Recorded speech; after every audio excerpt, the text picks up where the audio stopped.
ప్రేమ చేస్తే నువ్వు ఎక్కడ పాడైపోతావు అని చెప్పి తను చినిగిపోయిన బట్టలు వేసుకొని నీకు మంచి మంచి బట్టలు ఇప్పిస్తాడురా నాన్న.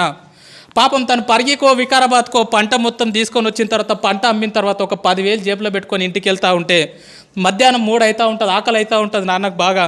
నాన్న తిందామని చెప్పి ఒక రెస్టారెంట్ ముందర నిలబడి లోపలికి పోయి బిర్యానీ ఎంత ఉందని చెప్పి చూస్తే 250 రూపాయలు ఉంటుంది. నాన్నకు ఆకలి అవుతూ ఉంటుంది, పేగులు మాడిపోతూ ఉంటాయి.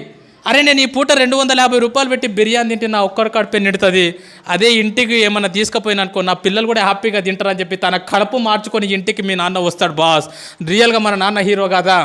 ఎన్నోసార్లు ఒక్కసారి ఇంటికి వెళ్ళిన తర్వాత నాన్న నీతో ఫ్రీగా ఉంటే అడగండి, నాన్న నీకు ఎన్ని కష్టాలు ఉన్నాయని చెప్పి పెద్ద చిట్టా చెప్తాడు బాస్. ఎన్నో అప్పులు ఉన్నాయి నాన్నకు, ఎన్నో ప్రాబ్లమ్స్ ఉన్నాయి నాన్నకు. అమ్మ మీరు ఆడపిల్లలాగా పుట్టినరు, రియల్గా మీ అమ్మ నాన్నకు సెల్యూట్, మిమ్మల్ని చదివిపిస్తున్నారు. రియల్గా సెల్యూట్ వాళ్ళకి. ఎందుకంటే ఆడపిల్ల పుట్టిందని చెప్పి చాలామంది బాధపడుతూ ఉన్నారు. ఆడపిల్ల పుట్టినా సరే చదివిస్తున్నారు. రేపు పొద్దున నీ పెళ్ళి